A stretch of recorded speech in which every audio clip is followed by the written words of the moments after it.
Salam sejahtera Malaysia, terima kasih kerana menonton video-video dalam channel ini. Sebelum kita mula, jangan lupa untuk tekan tombol subscribe, share, like, dan komen. Let's go! Salam sejahtera, berita seterusnya bertajuk Pengurusan 1MDB tidak mahu transaksi diketahui lembaga pengarah.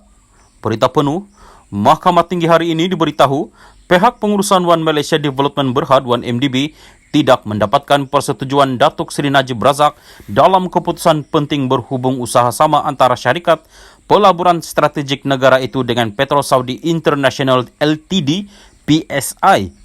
Pada prosiding hari ini, bekas pengarah bukan eksekutif 1MDB, Tan Sri Ismi Ismail bersetuju dengan cadangan Peguam Tan Sri Muhammad Syafiee Abdullah yang mewakili Najib bahawa pengurusan 1MDB mengelak daripada memaklumkan Najib selaku pemegang saham tunggal 1MDB mengenai keputusan berkenaan.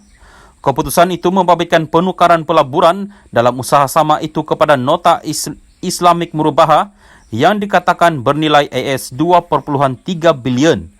Mengikut artikel 117 Memorandum dan artikel Persatuan 1MDB, setiap keputusan penting syarikat perlu mendapatkan arahan dan kelulusan Perdana Menteri Najib. Ismi bersetuju dengan cadangan Muhammad Syafiee bahawa pengurusan 1MDB tidak menasihati ahli lembaga pengarah BOD untuk mendapatkan persetujuan Najib mengenai keputusan berkenaan.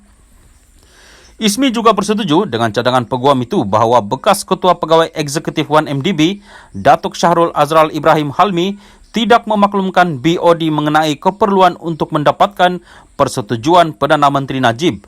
Muhammad Syafiee menyoal balas saksi pendakwaan ke-13 itu berhubung penukaran saham 1MDB kepada nota Murubaha bagi usaha sama dengan PSI.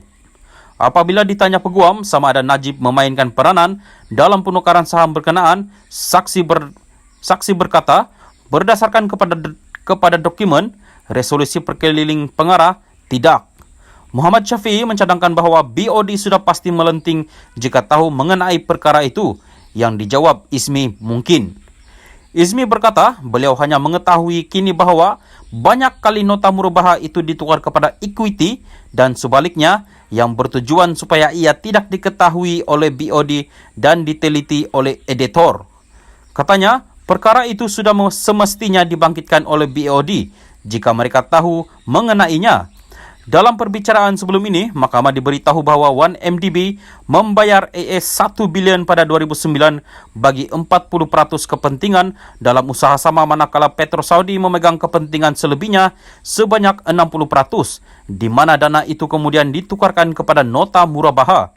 1MDB kemudian membayar sebanyak AS 830 juta di antara 2010 dan 2011 bagi tujuan sama, dan pada tahun 2012, nota Murubaha itu dikatakan bernilai AS 2.2 bilion. Ismi memberikan keterangan terhadap Najib 68 yang menghadapi 4 pertuduhan menggunakan kedudukannya mendapatkan suapan berjumlah RM 2.3 bilion ringgit daripada dana 1MDB dan 21 pertuduhan pengubahan wang haram membabitkan jumlah sama. Sementara itu, Muhammad Syafiee menyoal saksi mengenai laporan kewangan 1MDB bagi tahun 2013 yang sepatutnya dimuktamadkan oleh firma audit KPMG tetapi tidak dapat berbuat demikian walaupun selepas setahun bertemu dengan syarikat pelaburan itu. Menjawab persoalan itu, Ismi berkata, ia disebabkan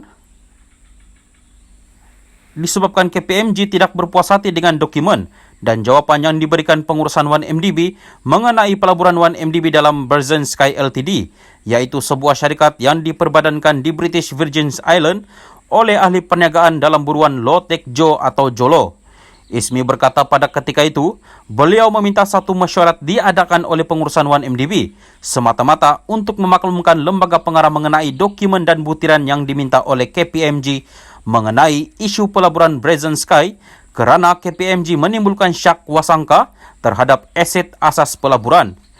Ismi bersetuju dengan cadangan Muhammad Syafiee bahawa sepanjang proses itu, Najib tidak menghalang audit 1MDB oleh KPMG.